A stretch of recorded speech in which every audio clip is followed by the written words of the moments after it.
và dòng thư tay em gửi trao anh ngày nào. Giờ còn là hư vô em gửi anh đây lời chào, mà nhìn người đi vội mình làm gì nên tội, tại sao lại cách xa. Còn nếu như thế mà để lệ quen mỹ khi mùa xuân đang thầm thì nhìn người mà ra đi anh chẳng níu kéo điều gì mà nghe sao đáng thương. Nhìn nhau như cố gắng tìm em ở bốn phương vì say nên vẫn vương. Em ơi vô tình chủ tình gặp không may, em ra nơi đây để rồi về em bên đây. Ôi thời gian hắn hiu nhìn về nơi đó đây, ngoài trời thì có mây chỉ còn lại là đắng cay. Thương cha thương mẹ để đành lòng mà quay lưng, ai lâm âm lịch nhìn người cười mà dưng dưng. Khi kia là pháo hoa rộn ràng người đến xem, hoa hàng mừng kết duyên còn phần mình là hết duyên. Anh như trẻ lạc còn tắm tối giữa rừng không, nơi cánh chim nhỏ lại càng tìm vấn đồ để ngừng trông. Anh là một con đom đóm mất ánh sáng đến xoay vòng, gieo cho anh cả một mầm sống nhưng càng chịu khó vun trồng. Vì lúc ấy ta còn trẻ nên đời bạc và mưu sinh, anh chưa học hết lớp 10 người ta gọi là lưu linh. Anh gắn bó với sông nước và cảnh vật đầy hữu tình, còn người ta cho em áo lụa hỏi tại sao trong vùng mình. Tình yêu ơi bình yên ơi về đây đi, để anh ôm để gió cuốn đêm nay ai đưa về nhà. Để gió vang lên câu tình ca để lệ hoen mỹ khi mùa xuân đã thầm thì nhìn người mà ra đi anh chẳng níu kéo điều gì mà nghe sao đáng thương. Nhìn nhau như cố hương tìm em ở bốn phương vì say nên vẫn vương.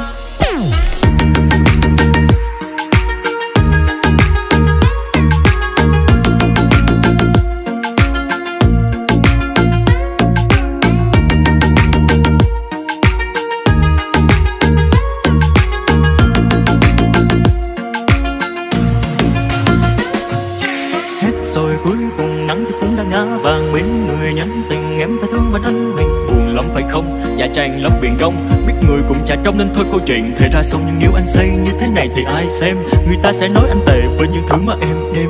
Vì thế nên anh phải sống như cái cách anh từng mơ, dù cho bản thân này hóa đá nhưng trái tim chẳng ngừng thở. Và ba của anh là lính mà anh từng làm cán bộ, anh không cho phép mình khóc, xe có hư cũng đáng độ. Đời người là kiếp đàn du, anh chẳng may làm lựa khách đi với nhau cả một hành trình, giờ có xa chẳng nợ trách.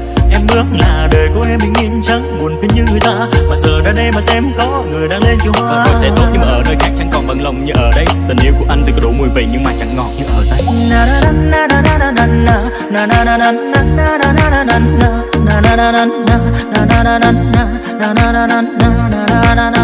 Để lệ hoen mỹ khi mùa xuân đã thầm thì nhìn người mà ra đi anh chẳng níu kéo điều gì mà nghe sao đáng thương. Nhìn nhau như cố hương tìm em ở bốn phương vì say nên vẫn vương.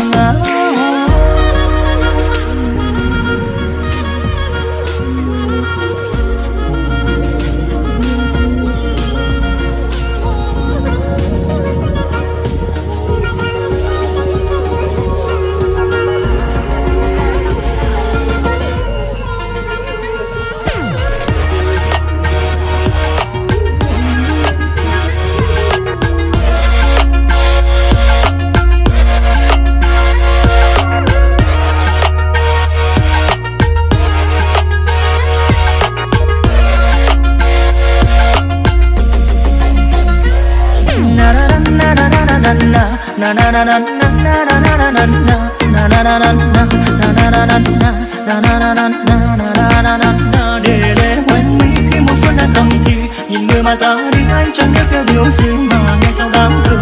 Nhìn nhau như cố hương tìm em ở bốn phương vì say nên vẫn vương.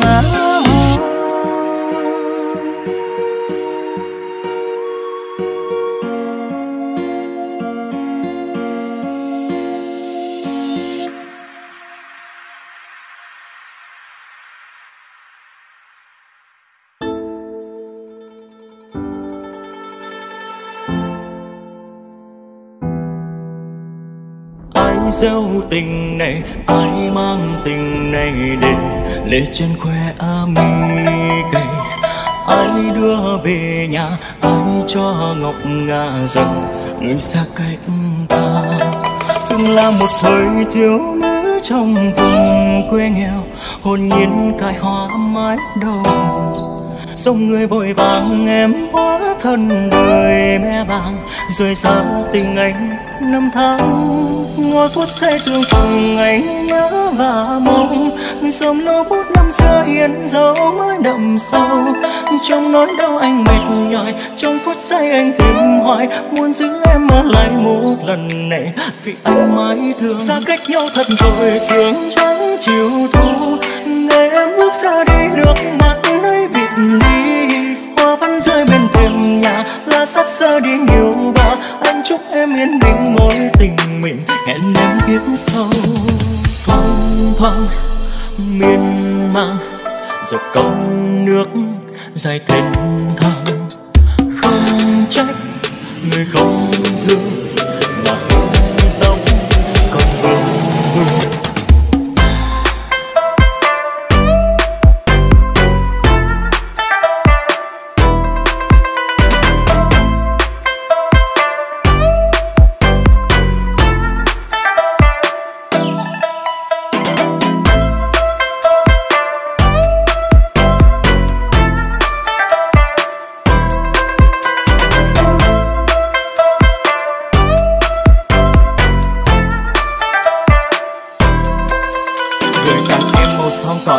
Chút bình yên trên môi bỏ lại, nước mắt nào thấm đậm cả hai vai, mắt phượng mai ngày người với tìm đến thiên thai. À ơi câu hát em không cần những lời khuyên, em buông thả mình và chẳng ngại đến tình duyên. Đời em phiêu bạc đau đớn lắm cũng vì tiền thương thân em khổ để một lần cùng chỉ tiếng. Giờ em má nỡ khoe phòng, ngày mai nữa em theo chồng và tô má em từng hồng ngồi đến đau lòng ở đến đau lòng.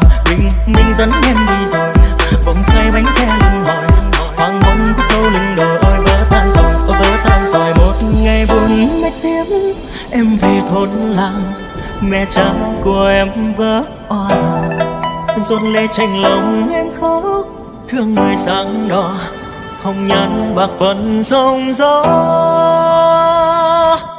Ngồi phút giây tương phùng anh